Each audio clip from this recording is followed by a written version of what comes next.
ikamba rya Miss Rwanda ibyo ahembwe cyangwa management ahawe niyo kwisanga mu nkiko ari gutanga ubuhamya niyo gusohora amajwi ye ese kambazi abaye de collaborateur muri izo crime bakaba bari ku era mu kirere nta muntu nitwabonye ubutabera ntibwabonetse kandi ubutabera ntabwo ari ubw'aba Miss gusa ni ubutabera bwacu twese kubera ko this was a public scandal where the public had things muri twe bimwe biratubabaza kugira ngo batege ari amajwi mu modoka nani uyu mwana ari kuvugana na Prince Kid kuki mwemeye ko bijya hanze bikajya ku mutwe w'uyu mukobwa niba mubyibuka ama message mwabonye uyu mwana yoherereza Mutesi Jolly ninjoro twabonye mu machat so icyo mvuga turebe uyu mwana ni gute yisanze aha hantu mwamuhaye ikamba ryo kuba Miss Rwanda cyangwa ikamba yambaye ryamuhindukiye ikamba ry'amahoro uburyo nabonye mu butabera kuko nanjye yansabye kurira indege ngo tujyane hanze mu butumwa bw'akazi mbona target ntayida ari ukunsambanya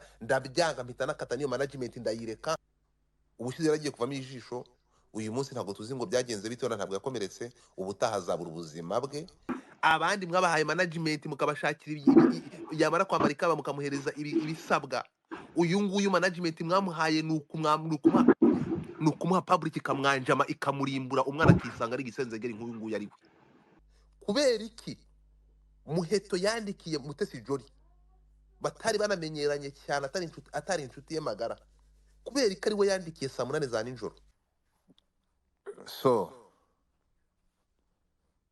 abantu bakomeje kurya wihangane birankoze abantu bakomeje kurya indimi hano bafite ukuntu abantu baza bagashimashima bakaza bakarigatarigata ntabwo ngo ari we Godfather urumva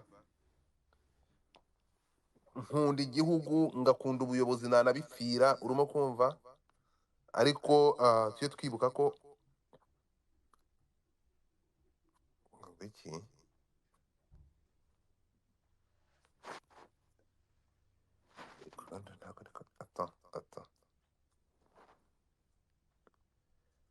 ya so ndabizi muraza ngaha muragenda mwese muri indyarya nta mwizuba bamo ibintu byose mubivuga mu buryo bwanyu Sylvie nabonye yaje ibintu abifata bishyira ku rundi rwego mu minota 46 ishize ndebera ifoto ukuntu yabigenje kandi icyongereza cyakazamutwe timu y'aba bantu baraza ntibavuga bakavugira mu matamatama hayoberwa aho bahagaze hayoberwa ibyo barimo kuvuga kwabo ni guke akagenda agakubita tweet hariya ubundi agaceceka abantu muri kuzamuka nta mike mbaha ayo mbaha muravunwa no gusa abandi bakabaye bajya gusenga nta mike nguha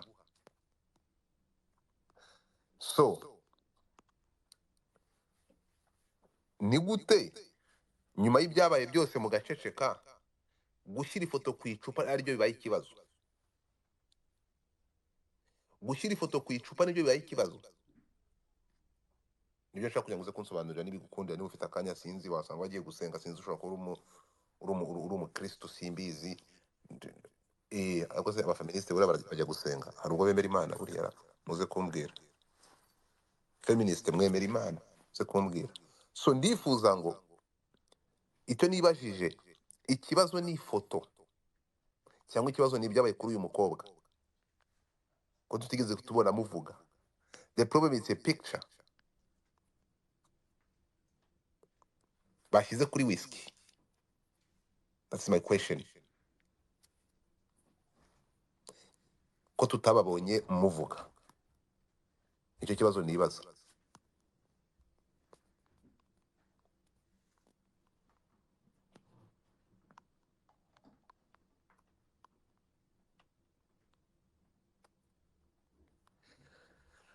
so Sylvie zamuka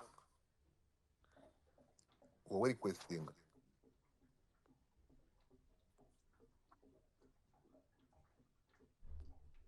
hano ngo baze 2 cyangwa 3 abantu muri kunyandikira ndabiyamye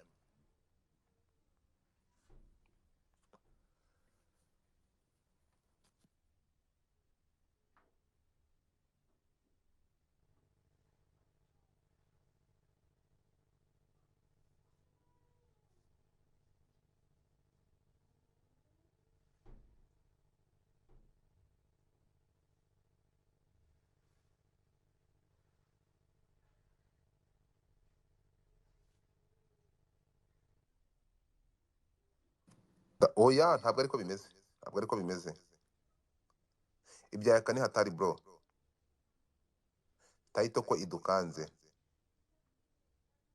uri kuduhohotera mani. Oya ya ndabibona, ndabitwara mu buryo bwanjye, ndabitwara mu buryo bwanjye. Ibye ngomba kubyihorera, ntabwo nza kubivugaho byinshi. Iby'uyu mujene ndabireka, ntabwo nza kubivugaho ibintu byinshi, kuko biri mu gukorwaho. Nanashimira abantu bagize icyo babikoraho. Niba kugeza amasaha tugeze kuri 1.2, iyi goru twihaye turaza kuyigeraho mu buryo bumwe cyangwa ubundi, turabigeraho. Ariko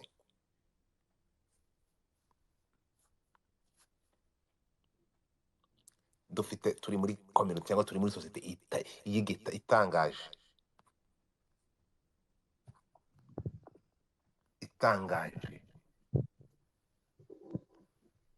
uzamuka ufunga mike yawe, never mute your nonsense mike.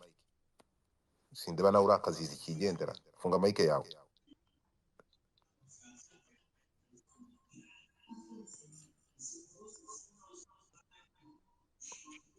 Kankumanure kuko ntimuba mushobotse na gato, manuka. So rero tugarutse ku kibazo cy'uyu mukobwa, dufite abantu bagenda bagaceceka bakaziba, ntibashake kuvuga. Nabivuze kuva ku munota wa mbere kugeza uyu munsi. Ntabwo my friend, winjira uhita ufunga mike yawe, ibyo tubyumvikaneho, bibe nk'ihame, bibe nk'itegeko. Winjira uhita ufunga mike. Umunyarwanda funga mike yawe, winjira uhita ufunga mike yawe. Uyu mukobwa ibyabaye Sylvie, ndi kumva nagusura muri space, kuyo ngusabye kuzamuka ntuzamuke, mba numva umutwe uranirya, ibintu birambangamira, biri mu bintu ntabwo ari byo. ntabwo numvishije wansabye iki. Oya ntabwo mbikunda, kandi urabizi ko ntabwo ngiye. No. Niba ngusabye kuza ngo uzamuke, wampakanira cyangwa ukazamuka, simple as that. Sikusikia. Ndabona Twitter yanjye iri hariya ngo dufatangira tempa iri hafi, mba numva sinzi. Okay, mbazi kibazo wambazaga. Abantu mwazamutse mu muting mike zanyu, sinjya kugira ngo agire umuntu ufungura mike, kuko mu kanya ndi kumva nifite ishaza, mfite umujinya. Muze ntagire umuntu unjagaraza, ntaza gukora ibigize ibyaha. Nabonye ribu yaratubwiye ngo tugomba kumunyimenya umurongo ntarengwa ibyo dushyira kuri social media. Ibingibi nabyo ni ibintu ngiye ntigeze nishimira. Ntabwo mugomba kuduha limite bidushyira kuri social media. Sylvie waramutse, uyu ukoze tweet nabwo isukari irazamukana, ntabwo nashaka kugira. Mwarebye ibyakorewe uyu mukobwa, ubonye ko ikintu kiri grave ari ugufata ari ugushyira ifoto rye ku icupa. Yego n'ibingibi nabyo biri muri bullying, ibingibi nabyo biri gukomeza kumwibasira, ariko ubonye ko aribyo biri special kurusha urugendo rw'ibyabaye kuri uyu mukobwa. Ibingibi gushyiraho ifoto ibi bivuze iki? Mbonye wanditse warakaye. What does that mean? Ko mwacecetse ntimuvuge. Arega hari igihe umuntu aceceka kubera ko aba yumiwe. Wumijwe n'iki? Narumiwe. What bisobanuye? No, narumiwe kubera ko the whole incident was so dramatized, not because ndabona Pascal w'umuroya yari aho ngaho. I don't want to na beba baloya, I don't want to abuse of the legal terms. Disclaimer shaka gukora ya mbere nuko I'm not justifying an offense, I'm not accrediting an offense. Nimba umuntu yasinze agatwara, niba umuntu yatwaye ari nta permit, those are offenses under our laws, and I think in many parts of the world.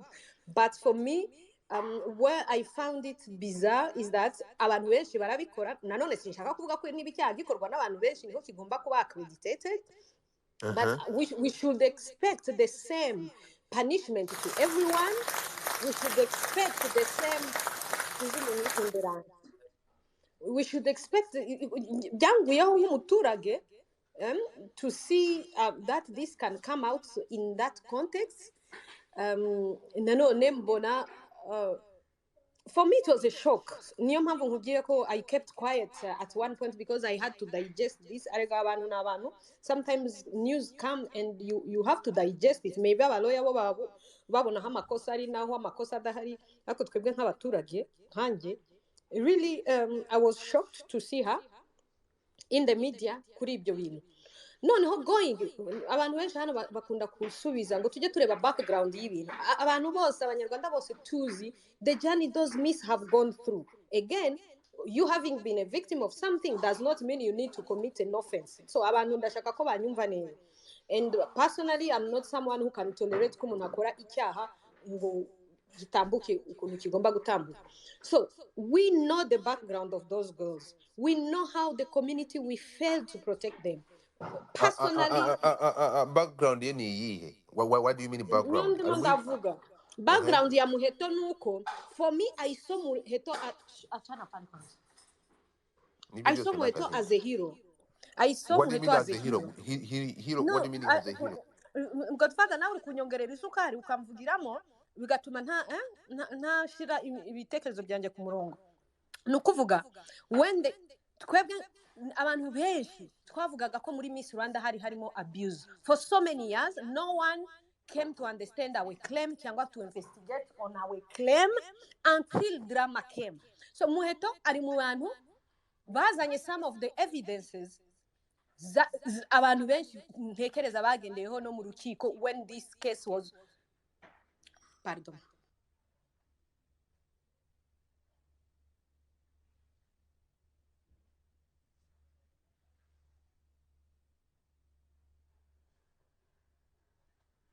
So some of the evidence twese ngira ngo hari umuntu wazisharinze ejo bamusaba bya happiness n'ibiki, all those evidence came.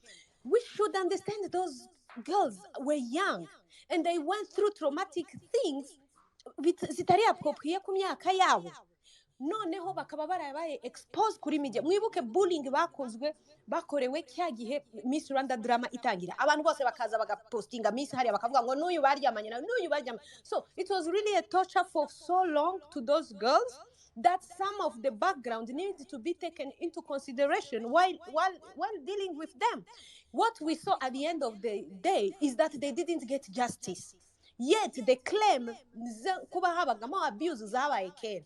Justice ntiyabaye, abagombaga kubazwa bamwe baragenda kandi n'abandi babaye de collaborateur muri zo crime bakaba bari ku era mu kirere. Nta muntu nitwabonye ubutabera ntibwabonetse, kandi ubutabera ntabwo ari ubw'aba Miss gusa, n'ubutabera bwacu twese, kubera ko this was a public scandal where the public had things muri twe bimwe biratubabaza. So kushira point kuri le passé y'aba bana na drama byagiyeho, YouTubers babavugaho, abantu babapostingaho amafoto, ibintu bimwe bitari byo, ibindi byo kudramatize bimeze nk'aya macupa. Niyo mpamvu nge nari impostinze when I saw this bottle, it's exactly the same bullying bagiriwe ubucize irimo iraza.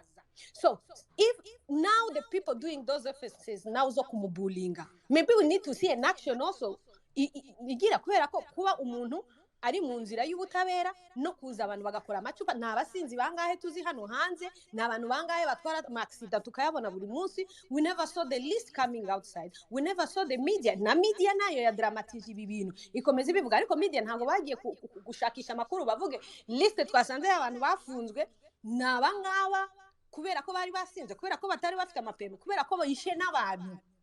Hari abantu benshi tusanga bishe abantu. Ntabwo mvuga ko nimba yarakoze offense atagomba guhanwa, ariko I don't think it was proportional, no considering even the past on what those girls went through. No tukaba tubona those bullyings zirimo ziraba. We should expect now the people giving justice ko baza bakanamagana nanone people who are using this occasion to continue bullying this young girl. At the end of the day, she's in the age where she can drink like every young person going around, but she needs to follow the rules. She should not gutwara adafite permis cyangwa yasinzi.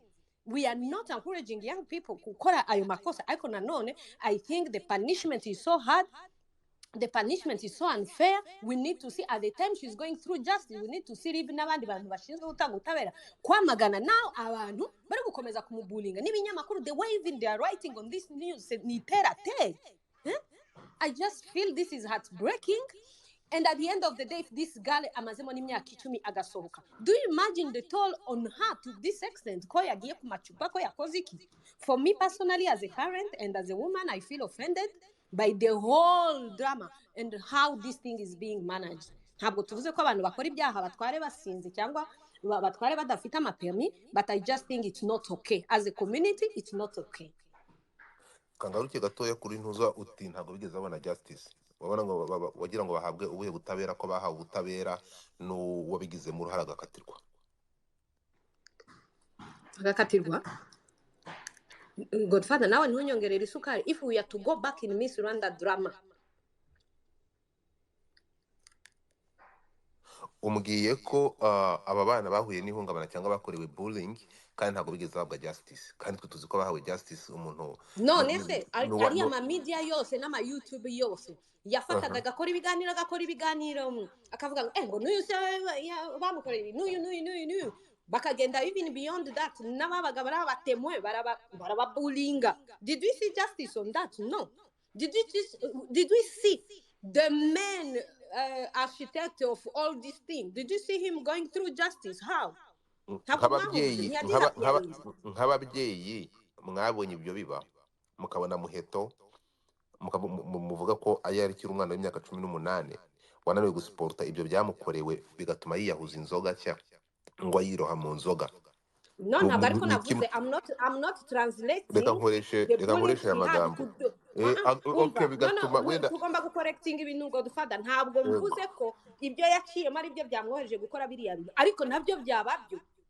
Parce who can you tell me mbira noneho odela yo kuba abantu bara failing those myths, because as a government there was no clear mechanism of protection of an event, of a program under the Ministry of Culture and wherever we didn't see any protection. And after that, did you hear publicly another program yari yo kuvuga ngo those girls went through trauma, bamwe naba victim, let's make sure the media zabanditseho by the way zibivaneho, izabanditseho bitariho babe punished bari aba YouTubers. Did you see that? No, there is nothing of justice those girls got. I'm not a lawyer kumenya justice muri make itangirira he karangirira he, ngende umuturage ugende online ushiremo zina by'abamisi urebe ibintu byabanditswe. That means twari kubona ko bagiye baharabitswe bihagije na media ntashizemo ukuntu babaye traumatized by the abuses bagendaga generation of miss Uganda nabo they are clear abuse bagendaga through. So someone needed to close this. We needed to have closure of this miss thing. Apana just media kuvuga ngo umuntu yarenze umupaka tutabizi ngo abantu byabaye kuriya, nukuvuga ibintu twaretse nature ibicecekeshe until this story comes. It adds now on our wounds. People who followed the Miss Rwanda and who knew the abuse which were happening there, who even mugiye mukareba ku matweet y'abantu benshi cyane mbere yuko Miss Rwanda drama itangira, for years igihe Miss Rwanda yabagaho ugasanga mu ba judges harimo ba sex predator tuzi for years, and we were tweeting about that and no one was caring. We were tagging the Ministry of Gender, the Ministry of Youth or whatever, bari bafite mu nshingano the language institution ziriya zose. So no one can say never had ko hari harimo abuse, but abantu n'abantu twavuga ko abantu barangaye ibintu nose bimaze kugaragara nyuma yaho ngaho hari institution yindi wumva cyangwa NGOs, because NGOs are supposed also to protect people's rights and especially nyinshi ziri muri gender n'ibiki young women. Did you see an NGO saying there is now a clear program yo gufasha abana kuri covering to come back in the normal life after they are young? The media yabavuzeho ibintu byinshi byo tuzi neza muri society yacu ko bimwe biri like because asoni n'ibiki. Who did that? No one did that until today. Now we are seeing Muheto on bottles zabia. People abantu ntibapfa nubwo umuntu yababarira ntabwo yibagirwa drama zabaye. So those dramas are still fresh. It was just this year and last year. So kuba rero abandi bantu tutababona kuriya Muheto akaba ariho tubona mu binyamakuru bikomeye byanditse, that is not fair. For me it's not fair, and I hide. It's not fair. It doesn't mean we are encouraging people to do offenses. However, punishment need to be on the same balance sometimes.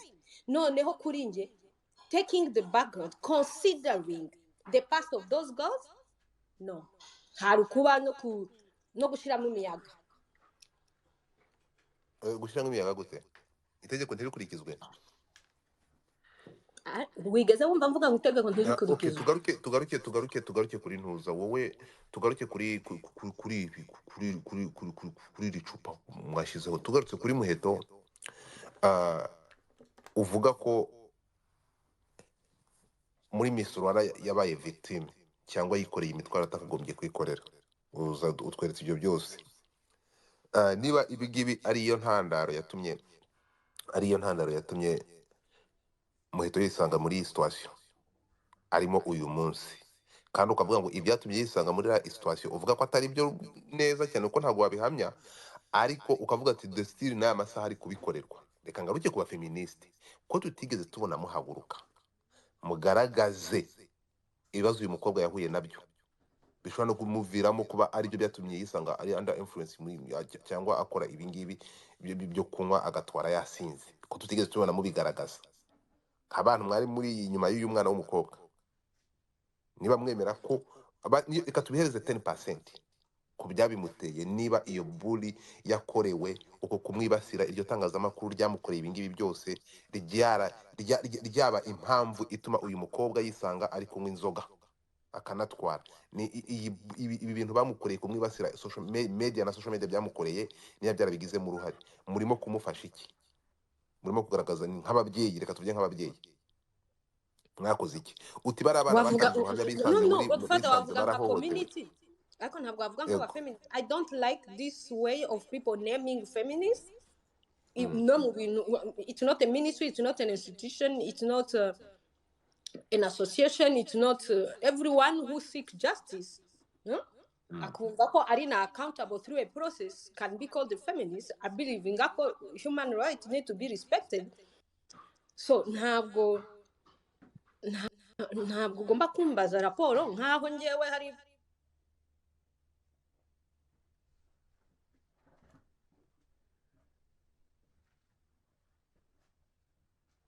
me on, I can say just on my behalf personally, nkukuntu mbianalije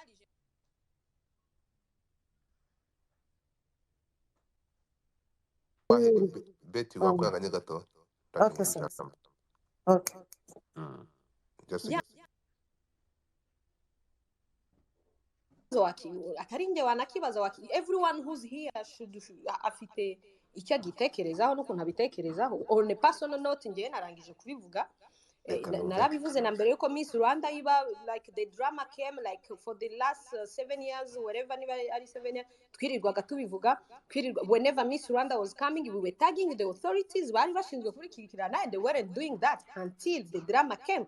Ariko turibuka no muri drama Muheto ari mu bantu who broke the silence. So I am telling you, for me she's a hero, because ni kuri promotion ya Muheto aho ibintu byabastingiye bibi bintu. So for me she's a girl also who contributed on bringing these things out. Ariko nanone ntibijustify ko yakora ikintu kibi ngo nukubera ko she on her time ari ukubera ko. So understand ko I'm not equalizing offenses to her being a victim, but in the justice, I think Abe will contradict me as a lawyer. There is also ikintu bavuga background ngo dushingiye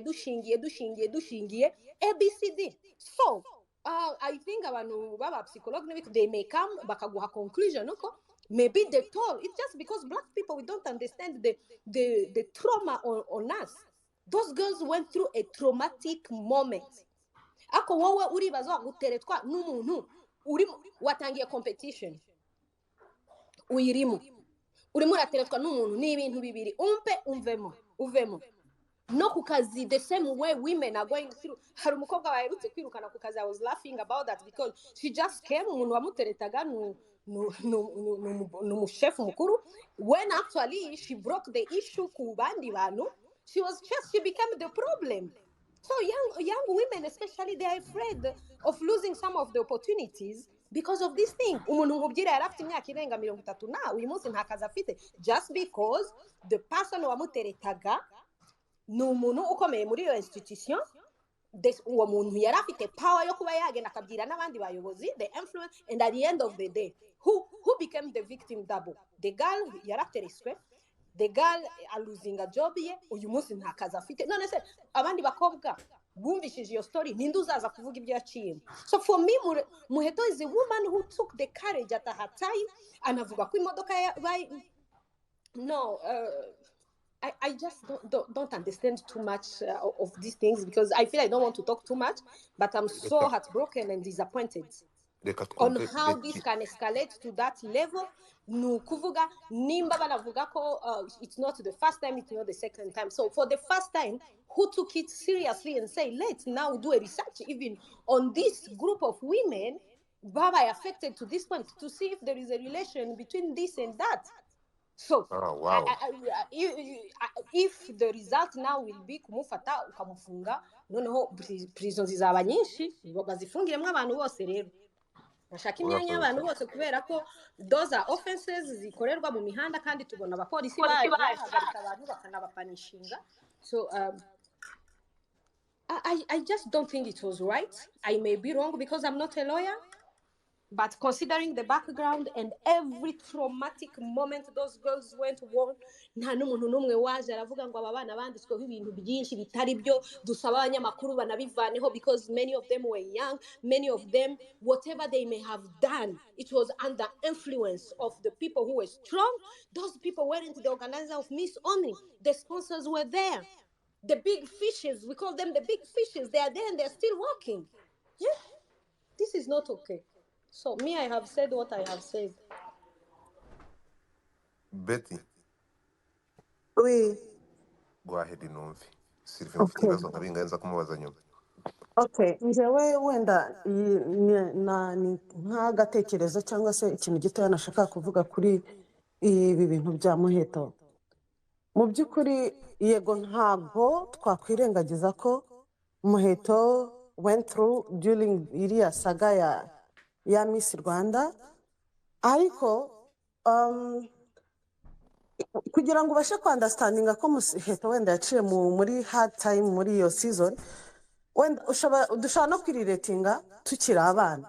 Wenda umwana w'umuturanyi yaragukubitaga, wajya kumurega ku muturanyi kwa iwabo, bamukubita bagenzi bawe bakaguhagurukira bakavuga ngo kuki bagiye kumurega. You know how wabaga wumva ubaye disturbed mu mutwe, ukumva nawe ukumva utangiye wenda maybe sometimes kumva uregret, kandi icyo gihe ni abana. Noneho ibaze ibyo Muheto yaciyemo igihe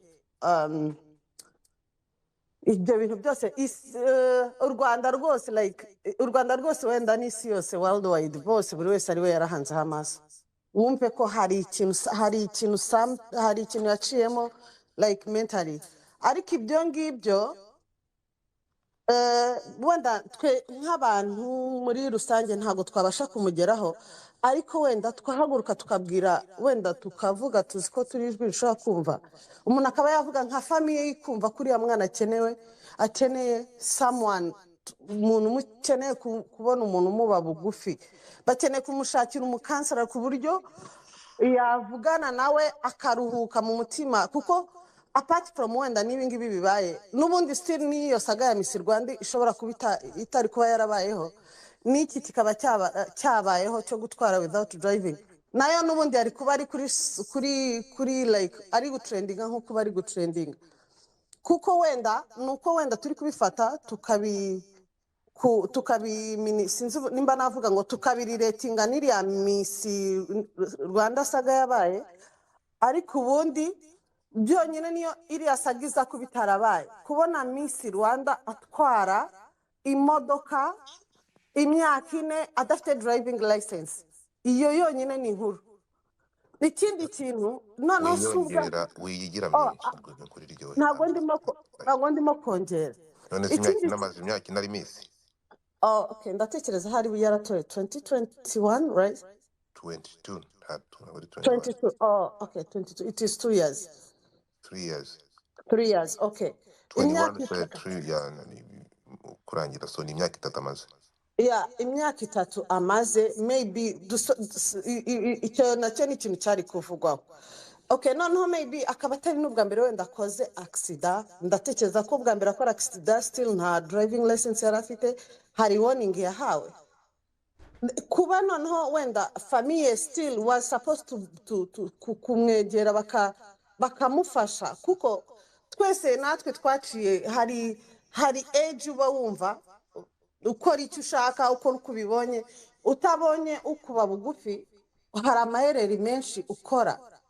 Rero ikintu wenda twavuga ni uko twasabira Muheto imbabazi, buri wese akandastandinga ko her age she can do any mistake cyangwa se yakora scandals zishoboka, ariko really we have to understand ko hari ibyo yaciyemo, amahereri ari gukora ni amahereri. Okay, sinavuga ngo arabimwemerera ku myaka ye, ariko it's something for her age, ntabwo ari ikintu kiri like yaciye ibiti n'amabuye.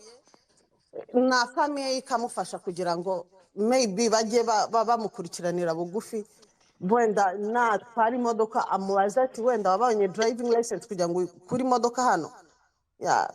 Ni icyo ngicyo nendaga kuvuga tu. Murakoze.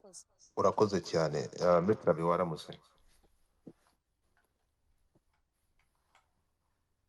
Allo?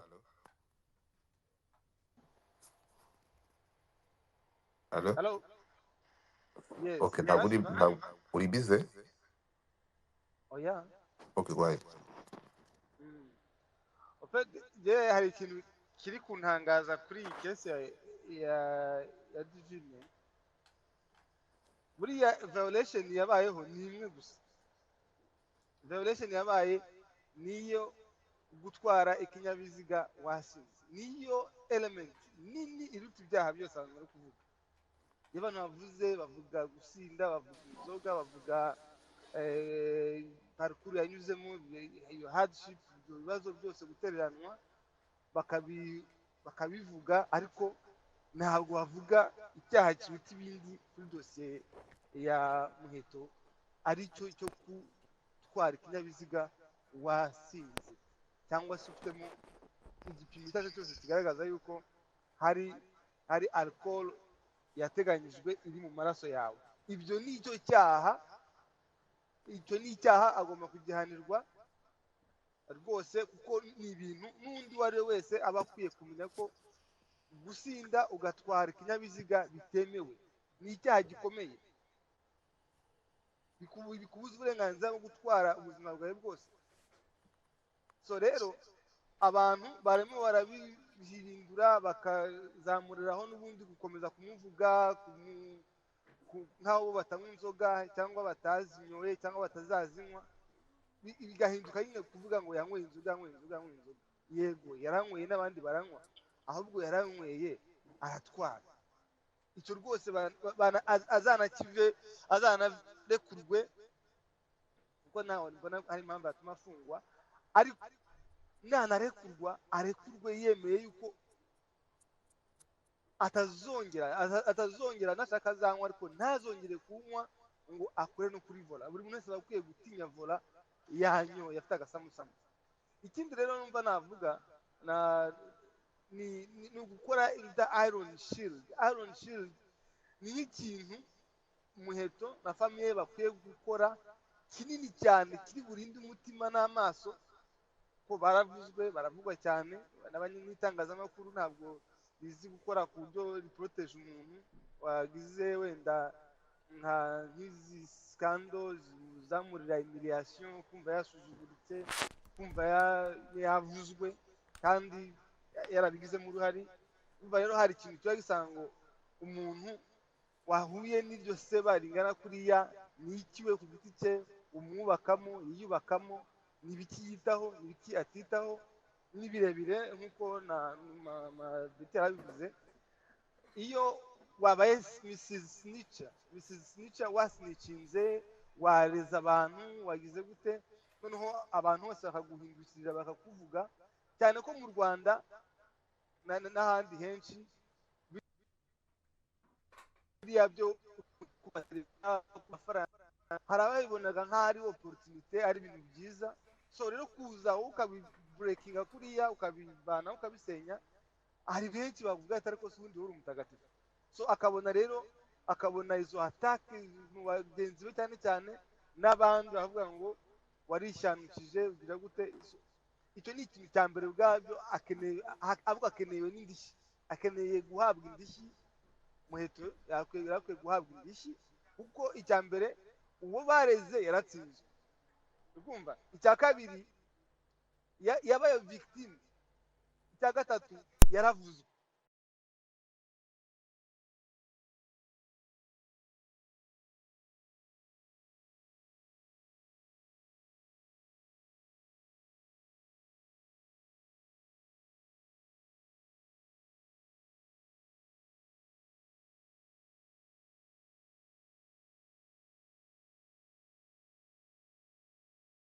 Ibyo babimuhanira, ariko bamuciye amande akayatanga, ahubwo akanateganyirizwa uburyo bamwitaho, bamuba hafi, kandi ku buryo buri special, kuko n'ubundi rega ni miss, yabayeho miss. So rero mwiteguye nk'umuntu n'ubundi waba special, byaba byiza ku buryo atari igihe cyo kuba yewe, kuko ubu aba atereranywe, noneho ubu nyuma y'ahangaha yaba mubi kurushaho, ariko ubu yitaweho yaba mwiza kandi agakontributinga ku buryo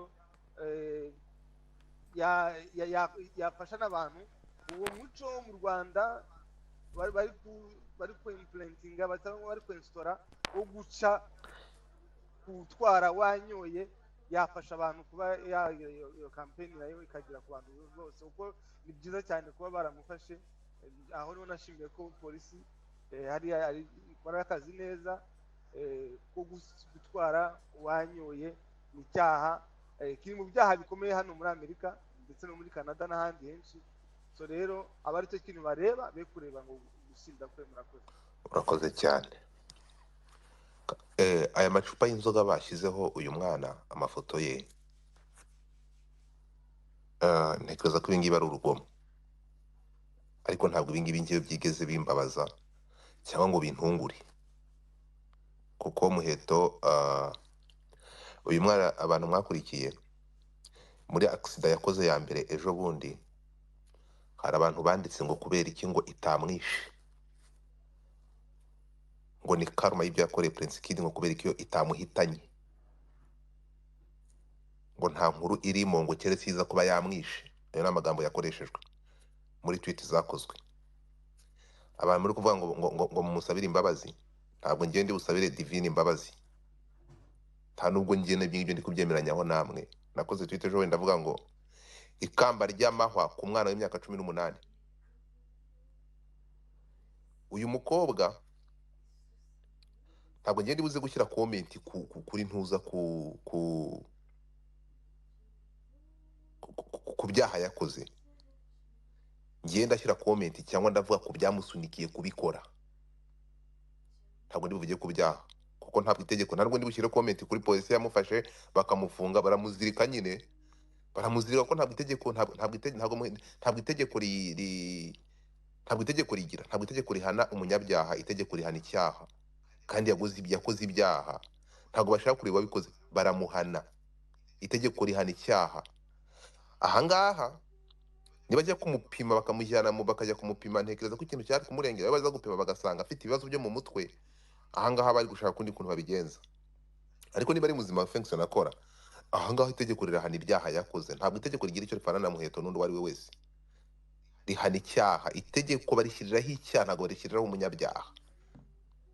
Hariho ibyaha n'amategeko ahana ibyaha, ntabwo rero itegeko ryafunze n'aya masaha bafunze ibyaha Muheto yakoze, kuko birahanwa. Ibyo ngibyo ntabwo ndi bushyireho comment. Polisi yakoze akazi yagombaga gukora, turaza kuyishimira kuko yakoze ibyo yagombaga gukora. Reka tugaruke gatoya noneho dusubire inyuma. Ibyo yakoze n'amategeko azabihana. Muheto nafungwa nzakomeza kuvuga nk'uko mvuga, nanafungurwa nzakomeza kuvuga nk'uko mvuga. Reka dusubire inyuma gatoya noneho tuve mu byaha yakoze, sinshaka no kubivugaho. Yabikoze nk'umunyarwandakazi uwo ari we wese, ahanwa n'itegeko rihana umunyarwanda cyangwa n'umunyarwandakazi uwo ari we wese. Ntimushyire comment ku nzego zakoze akazi kazo nk'uko bikwiye. Reka mve mu nzego tugaruke muri societe rero, tugaruke mu muryango mugari wacu, dusubire inyuma. uyu mwana byagenze gute ngo mu bamisi bose batambutse ko tuzi ko habaho mu byo abamisi bagenderaho hariho indangagaciro nk'uko yabivuze, ubupfura, ubunyangamugayo, sibyo? Muheto byaje kugenda gute bya bindi yavuze imbere tuza hara tumwumva, bwa bupfura n'ubunyangamugayo Muheto yavugaga bwaje kumusohokamo gute ahinduka ahinduka urugero rubi rw'umuntu ucigatiye ikamba ashobora kwisanga mu bintu bigize ibyaha nk'ibi? Byaje kugenda gute wa mwana w'umukobwa wagaragaza indangagaciro, umuco, uburanga n'ubupfura nk'uko yabitubwiraga? Dufate urwo rugendo noneho twibaze kuri uwo muntu. Urumva naranditse ngo Miss Rwanda 2022 niba atari 2021, abandi ba misi uwabonaga ikamba bamushakiraga management, nimuza gusubira inyuma mugasanga management yahawe Muheto ni ukumuha public ikamwanjama ikamugiraho ijambo bakamukoresha icyo bashaka. Niyo management yahawe uyu mukobwa. Management yahawe bagenzi bamubanjirije kwari ukumugira inama, kumwitaho, kumukorera ibijyanye n'isuku y'umubiri, kumukorera buri kimwe, protection, buri bimwe byose bikorerwa umuntu ku buryo adasanga ashobora kunyerera cyangwa ave mu nshingano, no kumugira inama no gukora projet ye bakamusapotinga. Support uyu mukobwa yahawe na management yahawe akimara kwambikwa ikamba ni ukumwanjama no kumuha sosiyete ikamugiraho ijambo bakamukoresha icyo bashaka, kugeza n'aho abantu bandika ngo kubera ko iyo mpanuka itamuhitanye.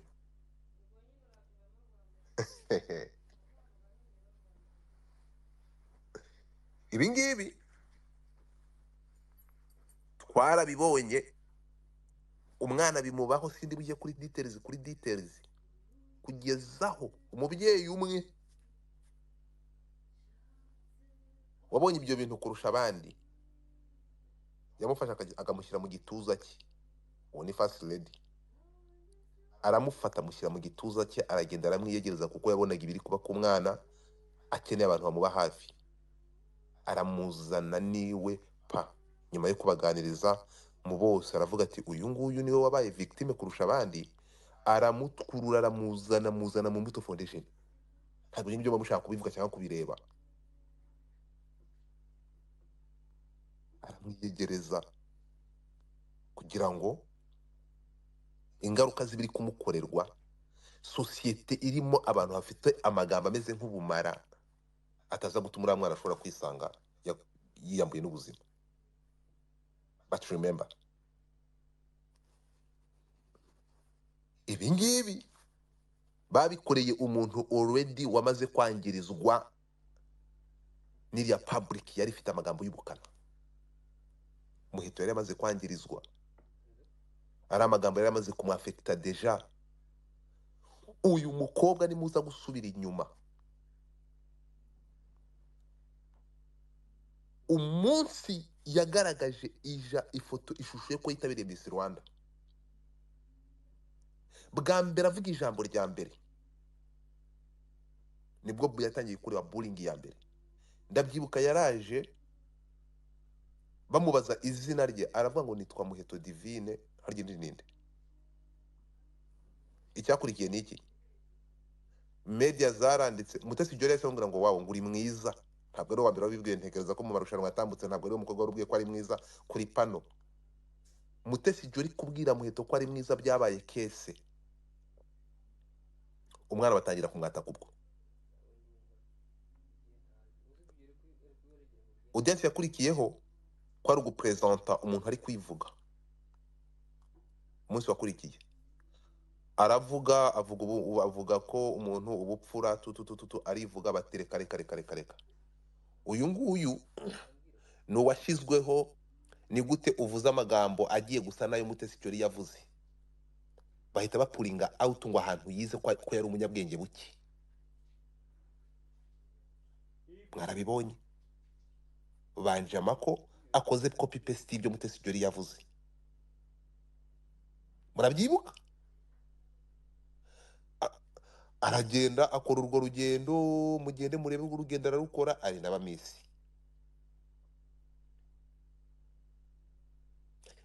hari ikintu mutamenye mbere bamushinje gutanga ruswa y'igitsina ziriya kese zitaraba mujya muhuza ibintu uyu mwana akimara kwambara ikamba bamushinje gutanga ruswa y'igitsina ko atarakwiye iryo kamba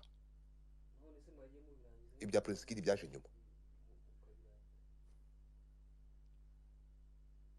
ariko ibyo yashinjwaga byari bifite source twaje gusanga umwana bari kuyimusaba bivuze ngo abantu bazanye ayo makuru kugira ngo bavuge ngo atanze ruswa y'igitsina bari bafite amakuru ko bamutwaye ku Kibuye abashinzwe kumumanaginga bamutwaye ku Kibuye ibyo ku Kibuye mwarabyumvishe ama message yagiye hanze bamukomangira afata arari joro atabaza Mutesi Jolly avuga ati ko ari kunkomarangira arandongoye yashaka kumusambanya ibyo biraza ama message ntago mujye muyaha agaciro umwana yaraye ijoro ku Kibuye ndamukomangira ashaka kumwakira ruswa undaranga mwarabibonye twe twabonye ibyo muri media ariko no muri leta bagombaga kumusapotinga ibyo bamukoreraga nibyo mwabibonye n'amaso yanyu reka rero tureke kuvuga akantu ku kandi details mutumva ko umuntu ari kuba sympathetic kugira ngo mwumve ikibazo cyane kuko ntimufite umutima wo kumva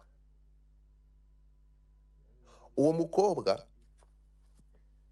for your information kambabwire ahanga ngiye kugaruka noneho kuri kamve muri public ibi bintu uriya mukobwa akimara kubinyuramo ntabwo uyu mukobwa yigeze ajya kurega Prince Kid na mutanabizi reka tugaruke turebe uyu mukobwa yisanze gute muri ibi bintu wenda yo yisanga afashe umwanzuro wo kujya kurega yari kuba afite umutima ukomeye reka tuvi iyi kese imuzi ni iki cyatumye ibintu bya Prince Kid biturika kutono turebe ngo Muheto ese yari yabyiteguye ku buryo bitari kumuhungabanya oya Muheto yateretswe nk'umukobwa wari we wese reka tuvi inyuma iyi kese byagenze gute iyi kese ya Prince Kid niba mubyibukara ama message mwabonye uyu mwana yoherereza Mutesi Jolly ninjoro twabonye mu machati Prince Kid yajyanye na Muheto Kibuye ageze yamuraza ririya joro amubuza amahoro umwana buri muntu yandikira ariho turi buze kureba tucukumbure none tugese uyu mwana ni gute yisanza kubera iki Muheto yandikiye Mutesi Jolly batari banamenyeranye cyane atari inshuti ye magara kubera iki ari we yandikiye saa 8 za ninjoro Muheto nta muvandimwe we yagombaga kwandikira amubwira ikibazo yarahuye nacyo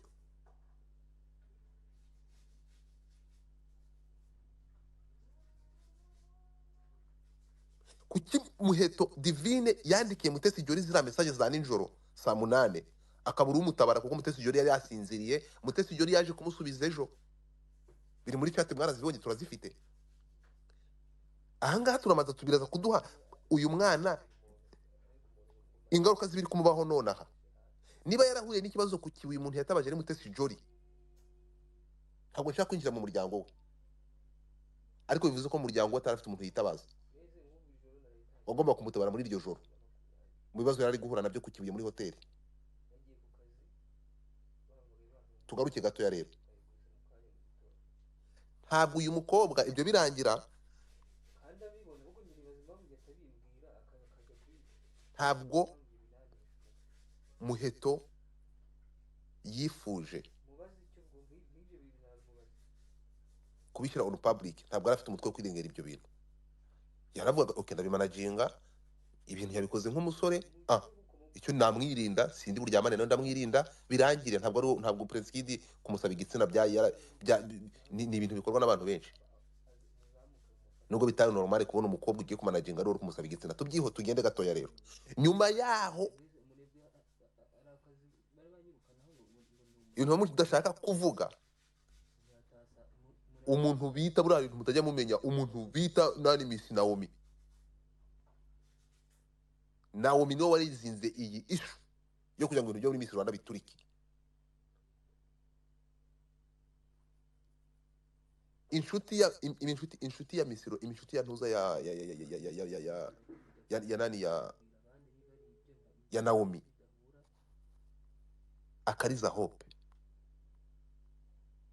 bitewe n'ibyo yakorewe n'ubunyamaswa yakorewe yaprocinze Naomi kuko niwe muntu yarazi wari inshuti ye amubwira ibibazo yahuye nabyo n'ibyo ari kunyuramo.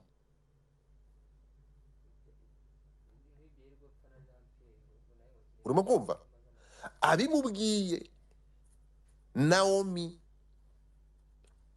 uburakari buramufata, aravuga ati ariko inzira imwe ushobora kubonamo ubutabera ni uburyo nabonyemo ubutabera, kuko nanjye yansabye kurira indege ngo tujyane hanze mu butumwa bw'akazi, mbona tageti ntahita ari ukunsambanya, ndabyanga mpita nakata niyo management ndayireka. Murabizi ko Naomi yahise atangaza, Naomi yatangaje ko atari bukorane na management yo muri Miss Rwanda, kuko Prince Kid yaramusabye kujyana nawe ngo bari muri Dubai bari hehe, undi arabyanga ahita nakatinga management ari managinga. Akatinze management, umushahara we nibyo yagomba guhabwa na Miss Rwanda, Prince Kid yarabihagaritse. Abihagaritse, Naomi umuntu wita muhuze ibi bintu, umuntu Naomi yitabaje ni Mutesi Jolly, aramubwira ati kuri mu majyaje none ko bahagaritse ibikorwa byanjye, ko nahagaritse management nabo nkora iki?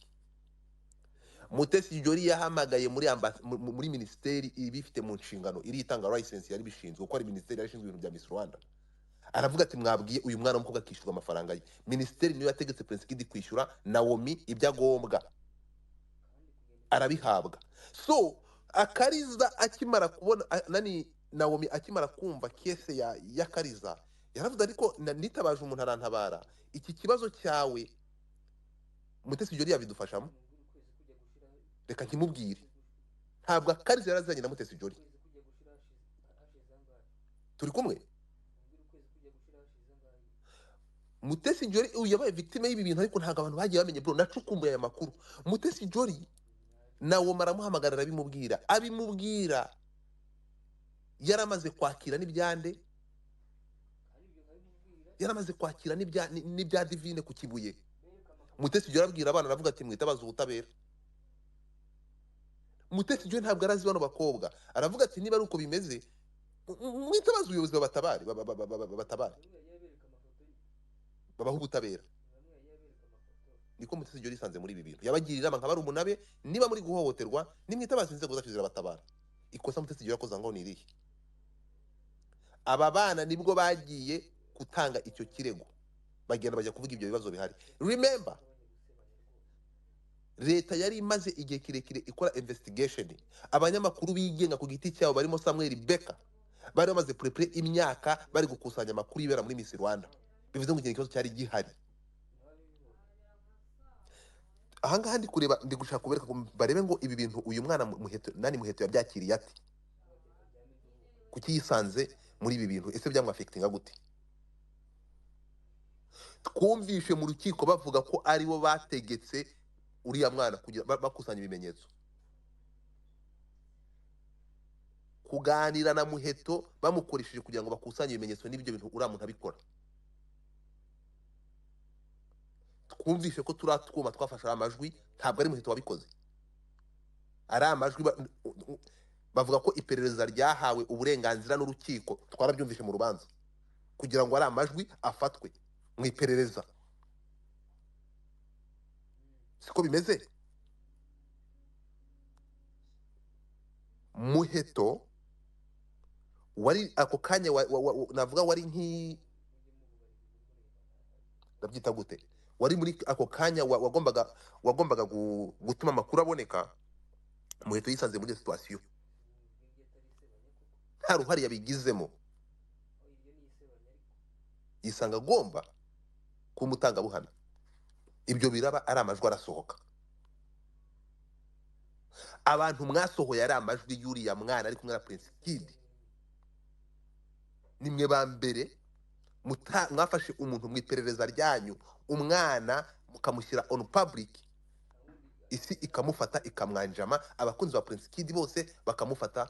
Mwamugize umutego wo kugira ngo mufate icyo mwashaka gufata, kubera ko mutamukure protection kugeza amasanga ko akaba yarahuye nazo n'uriya mukobwa. Ibi ndabivugira iki? Muheto Prince Kid akimara gufungurwa cyangwa yafunguwe by'agateganyo ngo aburane ari hanze, yavuganye na Muheto bitewe na pressure abantu bari bashyize kuri Muheto, bullying yari iriho. Muheto yavuganye na Prince Kid aramubwira ko ntigeze nkugambanira ko ntacyo nagukoreye, abantu baranyijundika gute, nakoze iki? That's the information I have. Ahangaha bavuganye kuko Muheto yari afite driving license ya Prince Kid, we yari ayimubikiye n'irangamuntu ye. Ababizi murabizi ibi bintu, abantu icyo gihe mwari muri mwiperereza, muramufite abakobwa mushaka kubakoresha bari kubatanga, bari kubaha amakuru, muzi ko ibyo bintu byabarakaje mukimara kumenya ko uyu mwana aganiye na Prince Kid.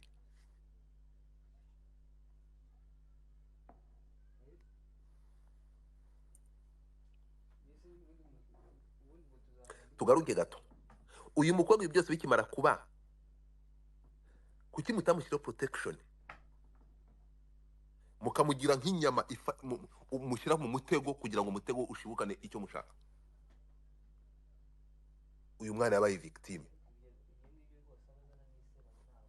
Muheto yahuye n'ibibazo, umuntu wari umaze kwambara ikamba,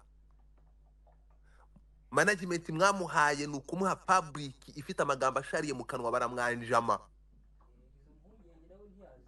kugeza aho umuntu akora accident, abantu bakaza bakandika ngo kubera iki itamuhitanye, ngo ni umugambanyi, ngo byari kuba byiza ngo iyo mpanuka imwishe. Byaranditswe hano, mwarabibonye, ayo no mu magambo akakaye. Tugaruke gato mbaho urugero, muri izi saga ko twabonye Mutesi Jolly yaribasiwe, Mutesi Jolly yibasiwe kurusha ukuntu Muheto yibasiwe. Niyo Mutesi Jolly yaribasiwe bikagera naho hakorerwamo ibyaha, hakaba harabakatiwe imyaka 5 kubera icyo kintu, we yarahagurutse yirwanaho. Uyu mwana ntabwo yahagurutse ngo yirwaneho, ahubwo byaramurimbuye, kuko twabonye mugenzi we utarashyizwe no mu majwi kurusha we, ibyamukorewe kwihangana byanze aba nk'igize ibyaha. Hanyuma uyu nguyu utaravuze, uyu mwana wari ukiri muto, byagenze gute? Ingaruka ni izi ngizi, ingaruka ni izi.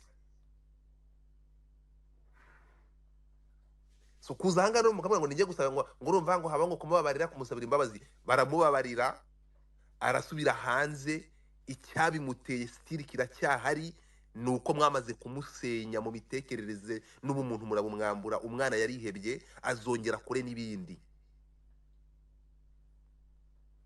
Muheto azisanga hanze, azakora ibirenze ibi. Ubwa mbere agonga, ntabwo mwamenye ukuntu byagenze, narabikurikiye. Ejo bundi Muheto agonga, yaravuyemo ijisho habuze gato. Baragiye, polisi iramureka, aravurwa, amaze kuvurwa arakira. Akimara gukira asubira mu kazi. Polisi ikora neza cyane, bamenye ko yamaze gusubira mu kazi, bakurikije itegeko, baragiye bafata Muheto, baraza bamufunga iminsi 5 nk'ibisanzwe. Muheto arafungwa iminsi 5 basanzwe bafunga abantu batwaye basinze.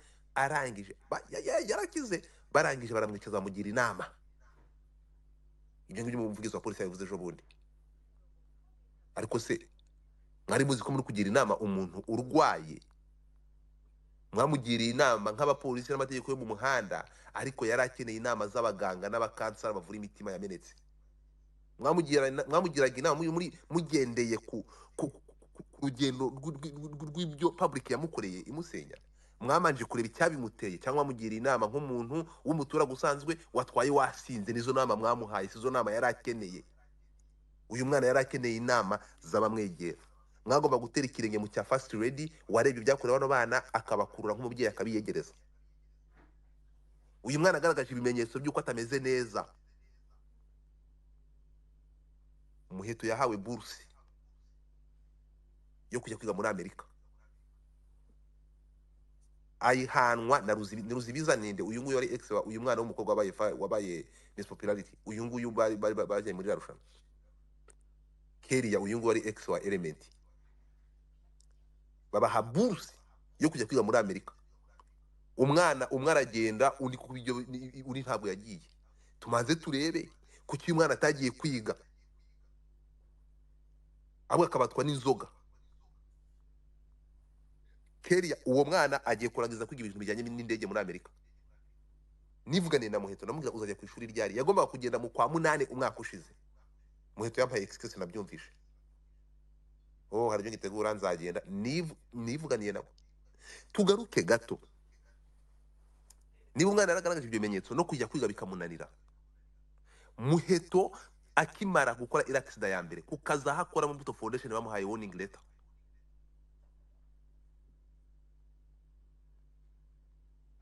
Uyu mwana byagenze gute niki cyamusunikaga n'ubwenge buke afite bungana gute ku buryo kukaza ahantu akora akazi katabona buri wese akazi mu Mbuto ni bangahe bafite ama lisansi. Uyu mwana yari yaragize university.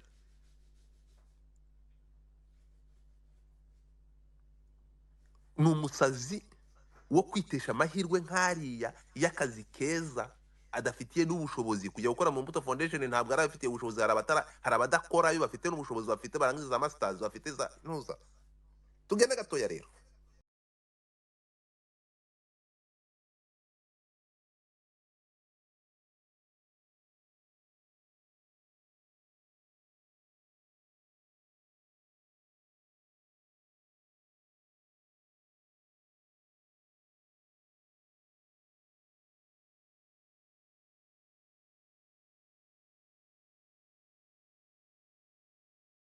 Na societe muri rusange. Ariko noneho tumanze turebe nanafungurwa niba mufungura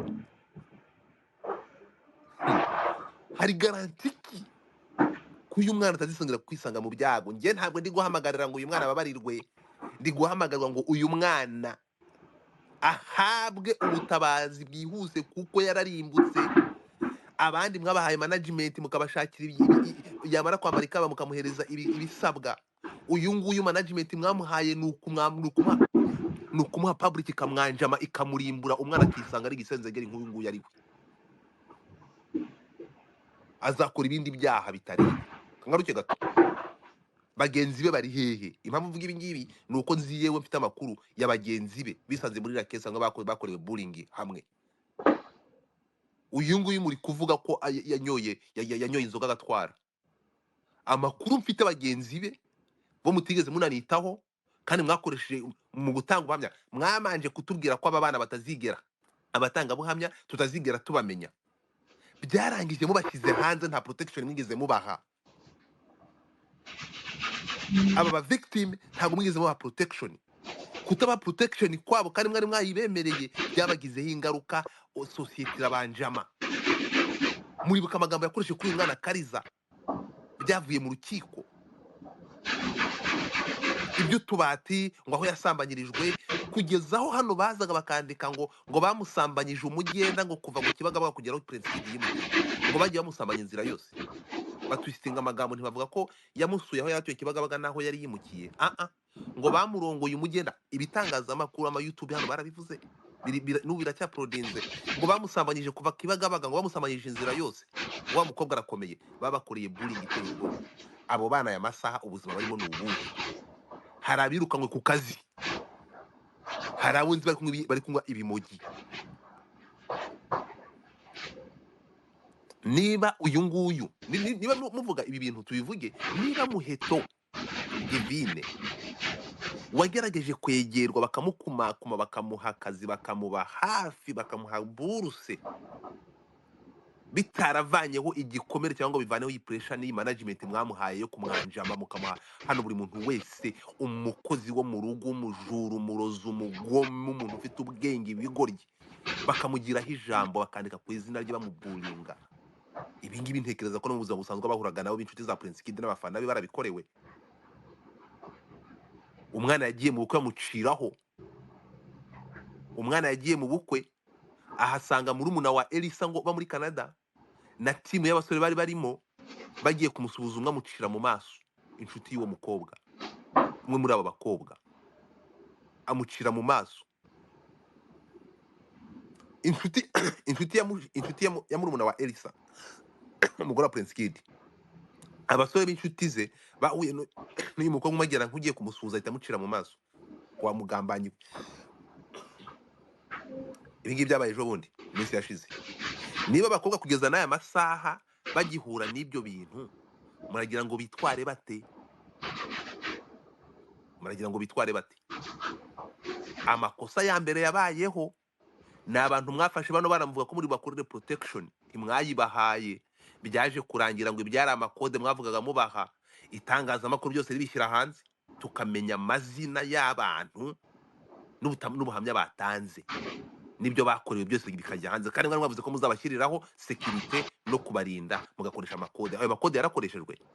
Niba yarakoreshejwe tuzi twamenye ibyo Kariza yakorewe n'akabati gute, kandi mwavuze ko muzashyira amakode? Twamenye ba Mutesi Jolly bati, twamenye abantu bose, twamenye gute bano bamisi?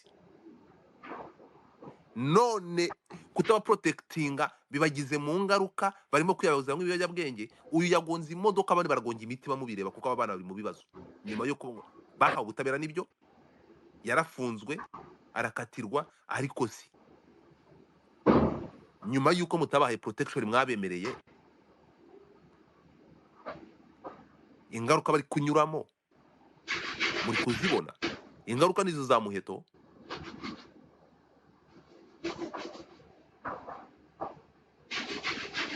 Mwe mudashaka kumenya n'itegeko ritazigera rireba, hanyuma bari kunyura muri ibi ngibi. Aba bana bakeneye ubutabera bwimbitse, ubutabera bwa nyabwo, baganirizwe, bitabweho.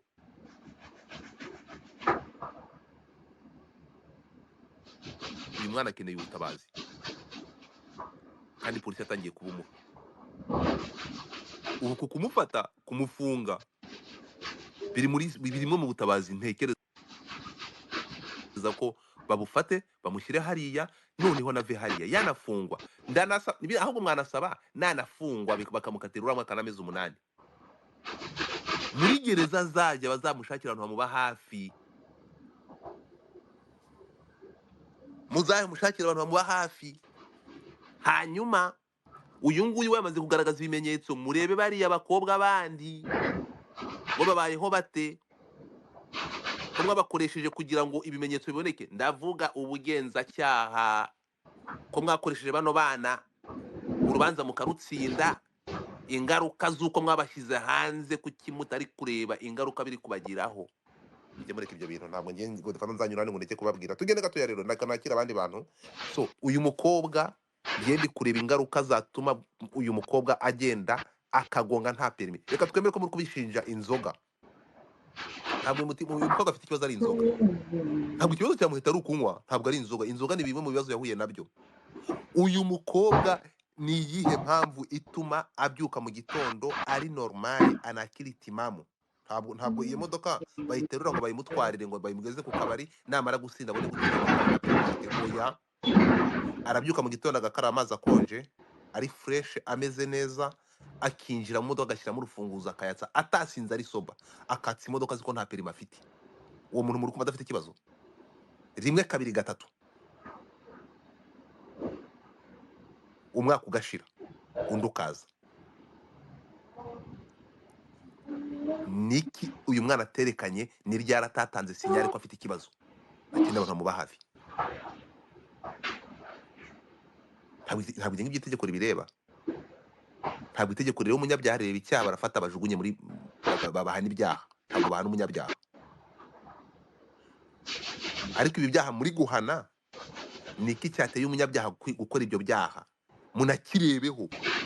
Murakoze cyane. Sinzi, reka nakire Papa Ignatius, waramutse wiriwe? Mwiriwe. Wiriweho. Bashimire iyi space kuko kuri jye ni amahirwe yo kugira icyo mvuga. Byandikwaga kuri social media mu itangazamakuru, nafashe umwanzuro ko numva ntacyo mbona na commentingaho habe na rimwe, kuko ubona ukabona dafite uko wabivuga, ariko kubera ko ntiwafata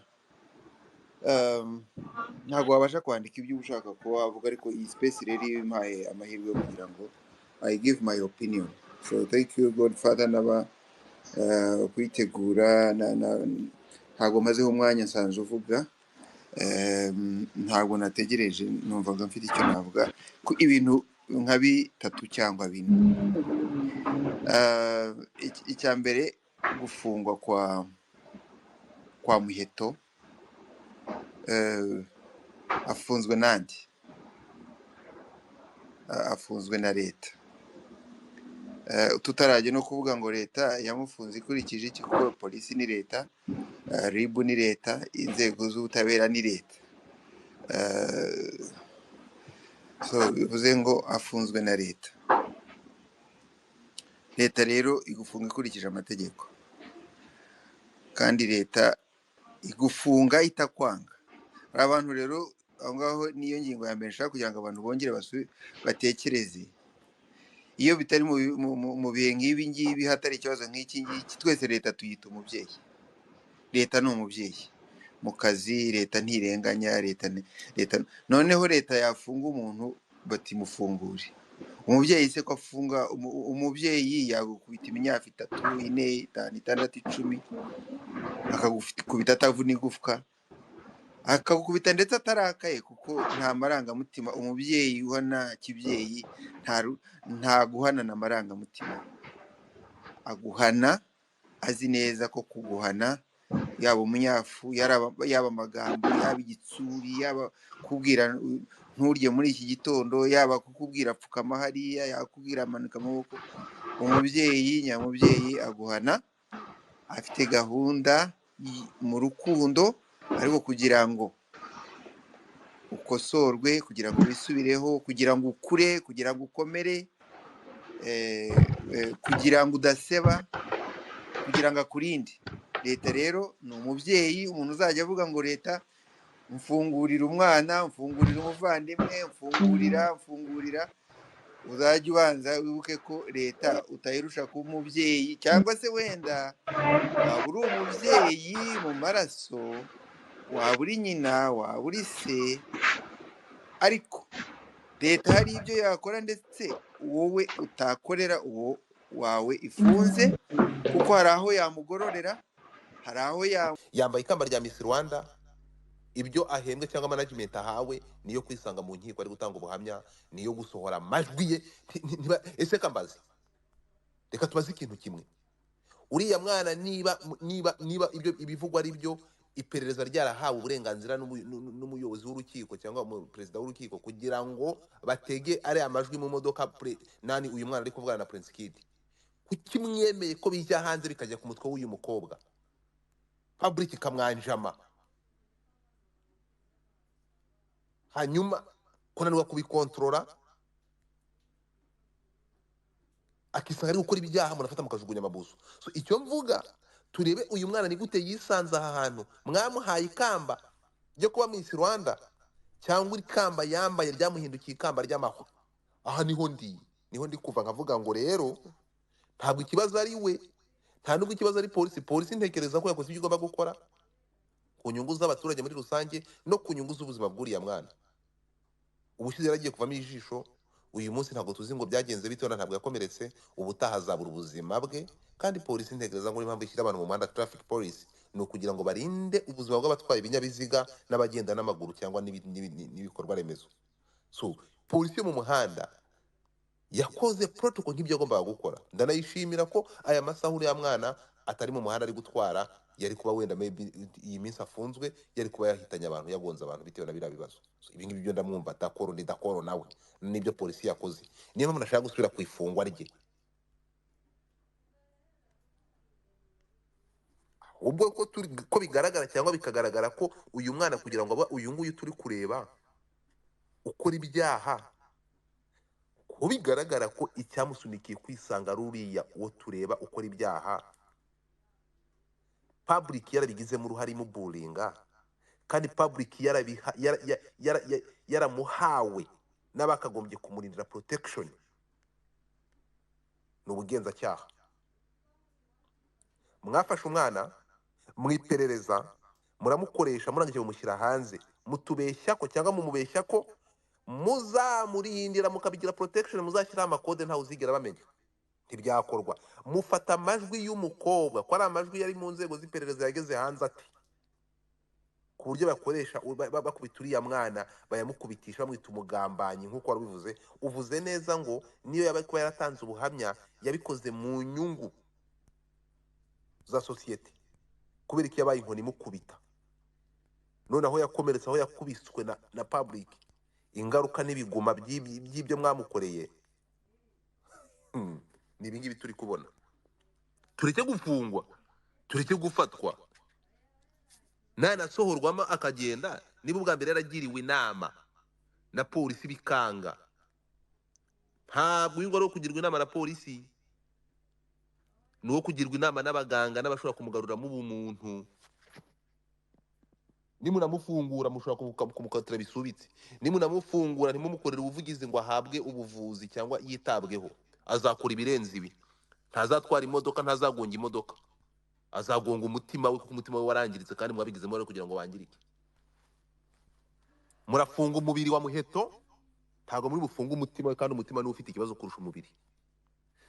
Murafunga Muheto na presence yo kugira ngo murinde ibi ngibi muri gukora, mwabikoze ku nyungu z'abaturage, ntabwo mugeze mubikora ku nyungu za Muheto.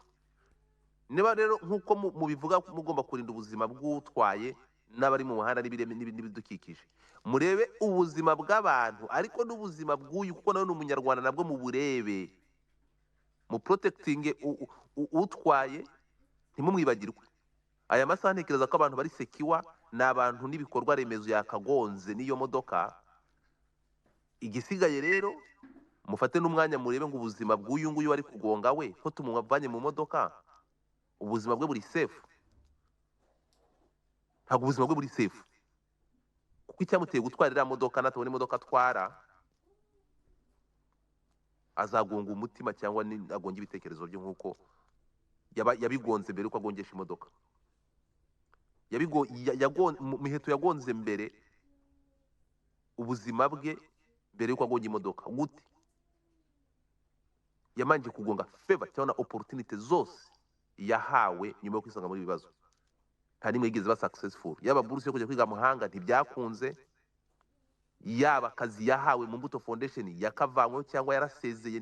Bamwe bavuga ko yasezeye, abandi bavuga ko yahagaritswe, ariko ntabwo yasezeye kuko bari bamuhaye warning letter mu mpanuka ya mbere.